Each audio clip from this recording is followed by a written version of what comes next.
บายดีพ่อแม่พี่น้องพบกับทรายคนทำมากินอีกแล้วเนาะวันนี้นอนอยู่หัวอยู่สวนพ่อแม่พี่น้องบรรยากาศเย็นหนาวก็หนาวทำคนเดียววันนี้จะมาเอ็ดบวงหนูพี่น้องเอ็ดบวงซิ่งเนาะเอ็ดบวงซิ่งนี่นะนี่เป็นสายลวดพี่น้องนี่เป็นสายลวดสายเบรกรถเนาะเบรกรถจักรเบรกรถถีบก็ได้พ่อแม่พี่น้องว่าข้าพเจ้าเอาสายเบรกรถถีบเนาะสายเบรกรถถีบ4-5 เส้นเนาะที่เราผันออกจากเส้นเดียวกันเนาะเราผันออกใน4-5 เส้นนี่เป็นข้าพเจ้า2 เส้นแล้วมาผันเข้ากันผันเข้ากันเนาะเอาเส้นเดียวมันถึงตัวใหญ่อาจจะขาดเนาะ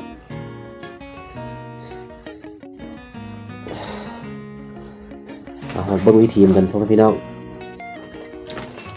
ว่ายุงสับระบาดเนี่ยสับบาดยุงซ้ำพันธนบัตรเนี่ย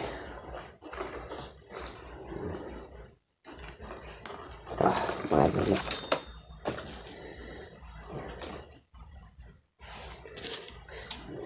ขออนุญาตตัดออกก่อนพี่น้อง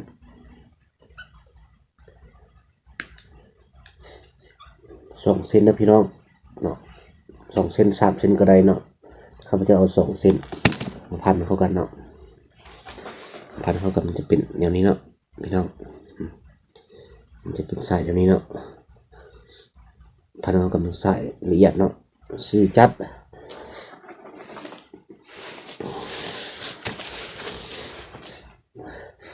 ทำเม็ดบ่วงพี่น้องทำเม็ดบ่วงสายนะบ่วงเอาสายแง่เขาเนาะ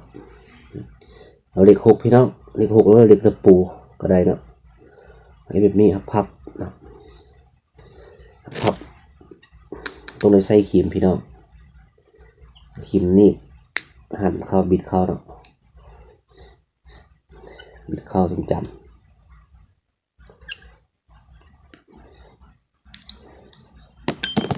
บิดเข้าจำพี่น้องเก็บบนปลายมันแมนตรงนี้เนาะอย่ามันถึกมือ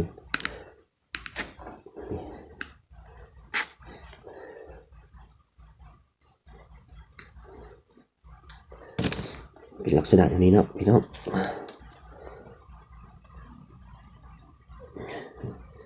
เป็นลักษณะอย่างนี้เนาะเนี่ยจะแทกเอาเนาะแทกเอา31 เซน32ก็ได้เนาะสุดแล้วที่ผมมักพี่น้องมักในเอ็ดอย่างนั้นเนาะ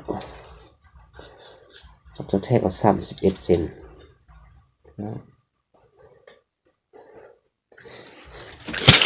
โอ้31 เซนก็ขีมนิบหักออกเนาะในประมาณนี้หลังจากเอ็ดแนวนี้แล้วละพี่น้องเขาจะได้มาหูดเนาะมาหูดประมาณ3 นิ้วมือเนาะเตะบวงตรงนี้ลงมา3 นิ้วมือเนาะเขาจะจับอย่างนี้ไว้แล้วขีมนิบเดี๋ยวนี้เด้อพี่น้องเด้อโอเคขีมนิบตรงนี้เนาะเวลาหูดนั้นให้เราดึงเนาะหูดจะมีตะปูพี่น้องมีปูตะกองให้โอเคเห็นอยู่เนาะนี่เนาะพี่น้องเนาะเป็นอย่างนี้แล้วขีมมาจับอย่างนี้เนาะประมาณ3 นิ้วมือแล้วเราก็ดึงเนาะนี่เราก็ดึงตรงนี้ดึงเบื้องขีมพี่เนาะประมาณ3 ข้อมือดึงมาแบบนี้แล้วก็ปล่อยมันจะเป็นอย่างนี้เนาะนี่มันจะเป็นเบื้องอย่างนี้นี่แล้วก็ปลายตัวนี้มาสอดใส่หูตัวนี้เนาะนี่แบบนี้แล้วก็แป้งพี่เนาะ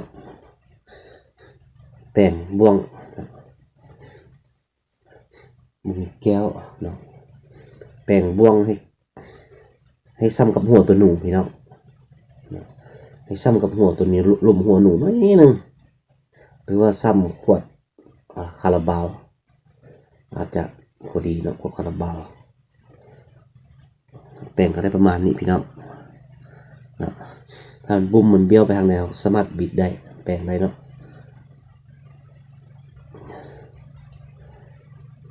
สามารถแปลงได้ประมาณนี้เนาะพี่น้องประมาณนี้เนาะแล้วหนูจะต่ำเนาะต่ำมาแล้วแนวนี้เลยหัดกิ้งดิ่งพี่น้องรับรองบุรีดูดเนาะมันพันหลายก็บดสร้าง2 เซนนี้ยังขาดได้พี่น้องพ้นพันหลายมันดิ้นแหงเนาะตัวใหญ่สามารถขาดได้2 เซนเขาได้แบบนี้แล้วเขามาเข้าหลักเหมือนกันพี่น้องเข้าหลักเนาะนี่เป็นหลักไม้ไผ่เนาะหลักไม้ไผ่เป็นถ้าเราเหล่าอันดิบไม่ดิบพี่น้องนี่ข้าพเจ้าจะ40 เซนเนาะเพื่อความสบายเอาไปง่ายเนาะเดี๋ยวแต่บางท่านเอายาว50 เซนก็ได้เนาะเลือกเป็นเม็ดก็ได้เพื่อการหมายเห็นดีเนาะแล้วข้าพเจ้าเอา40 เซนขันไม่ดิบเหล่าพี่น้องเหล่าแล้วต้องไปตากแดดก่อนสัก4-5 มื้อให้มันแห้งๆถ้าบ่แห้งมันเหล่าแล้วไม่ดิบมันเอาบ่วงมัดซะเลยนี่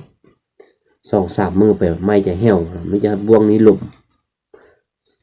นี่เขาก็ได้มาบีดอีกคานเอ็ดเนาะพี่น้อง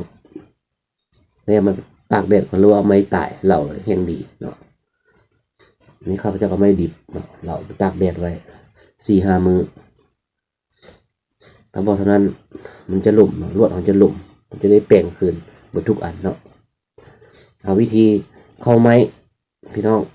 ข้าพเจ้าไม่ได้เอาปักลงดินนี้เนาะไม่ได้เอาสุ่มเนาะประมาณเท่านี้พี่น้องมาแทะก่อนประมาณ13 เซนประมาณ13 เซนเนาะการเข้าบ่วงSCพี่น้องเนาะการเข้าบ่วงนี่เป็นอย่างนี้นะพี่น้องเนาะ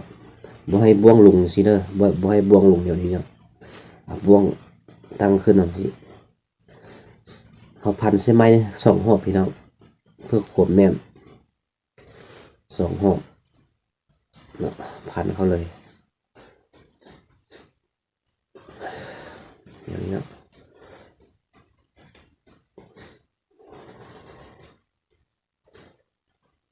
2 หอบพันเขาขีมมันจับเก้าพี่น้องเจ้าจะบิดออกเนาะบิดออกตูเนาะพี่น้องบิดออกตูเราสามารถแปลงได้สามารถเอาขีมเบ็ดได้เนาะลวด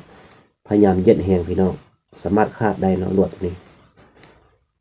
เบ็ดแหงสามารถคาดได้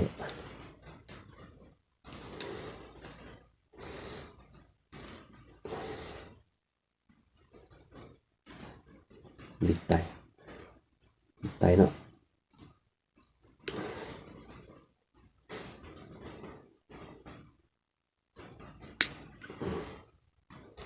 ได้แล้วเนาะจะได้แล้วโอเคพี่น้อง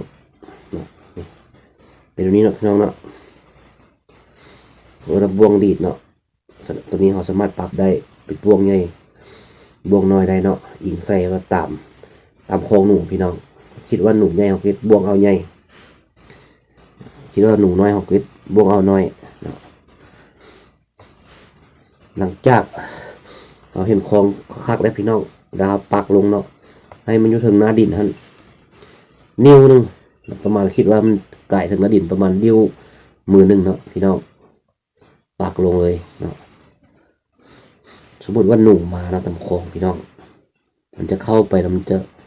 เข้าไปซึมจะหัดคอมเลยพี่น้องหัดดินอยู่ทิ้งนิ่งพี่น้อง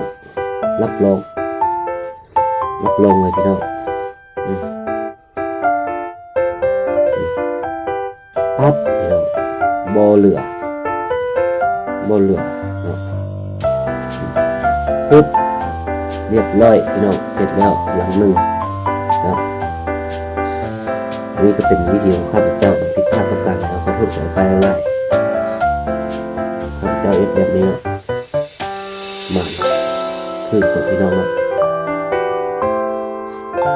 วันไหนมันเฮ่ๆเอาดีพี่น้องจัดการเรียบร้อยเลยนิ่งคิงนิ่งเอาขอขอบใจพี่น้องรับชมขอให้พี่น้องสุขภาพแข็งแรงนะรักษาสุขภาพทำกันหนักๆนี้ให้ลำหวยเด้อพี่น้องเด้อ